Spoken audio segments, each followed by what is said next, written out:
Me järgmise loo alustuseks, kallid sõbrad, ütleksin veel kord tere hommikut. Kuidas te magasite? Kui uni oli teil halb, tundsite ennast oma voodis pisut ebamugavalt, siis üheks põhjuseks võib olla see, et teie madrats on vananenud nii füüsiliselt kui ka moraalselt. Tegin see väikese uuringu ja uuringu sellest seisukohast, et kuidas saada suhteliselt hea hinnaga uus madrats ja jõudsime sellisesse toredasse kohta välja nagu unekodu. Madras tavaliselt ajaga ikka kulub ja täna kasutatakse väga palju uusi tehnoloogiaid madratsis. Vedrud näiteks pannakse eri jäikustega tsoonidesse, kattemadratsites kasutatakse väga palju erinevaid materjale, mis teeb kõik selle magamise tunduvalt mugavamaks, hoiab inimese keha kuju, toetab igat kehapunkti. Et nii nagu tehnika arenevad ka madratsid. Mida enda jaoks läbi mõelda enne kui madratsit ostma siirduda? Et kas tuleb mingi füüsilise kontrolli ise endale teha? No natukene on jah, et kaalupiirangud on ka madratsitel loeb, et aga siin koha peal väga kasutamegi, aitamegi õige madratsi valida, nõustada ja valida õige madrats. Koha peal saab proovida madratseid võrreldes e-poega ja pakume head nõustamist, et pigem koos leida see õige madratse.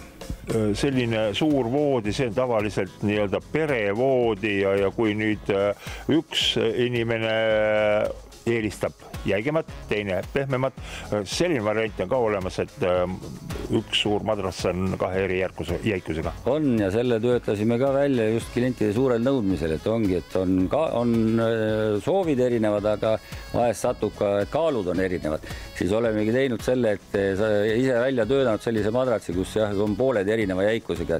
Et kui üks pool tahab pehmemat, saame panna pehmema poole ja teine pool tahab jäigemat, saame panna jäigemad, mõlemad saavad mugavalt nii-öelda magada.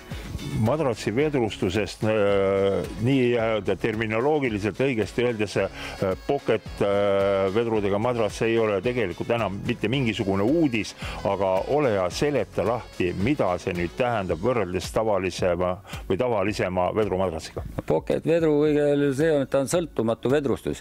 Et kui inimesel on vööosa raskem, õlad raskemad, et iga keha osa vajuks just eraldi sinna vedru sisse. Kui vanasti oli üks vedruraam, ei vajunud vedruraam liikus, siis nüüd Pocketil iga keha osa vajub oma vedru peale ja tänu sellele võtab selle keha kuju. Ja kuna veel pannakse eri jäikusega tsoonidesse madratsid, seda rohkem see Pocket vedru jälgib seda inimese keha kuju. Et sa võimalikult sirgelt magaks, et hommiku saaks tõusta üles, nii et ei oleks seljavalus. Ja mida siis lõpetuseks öelda?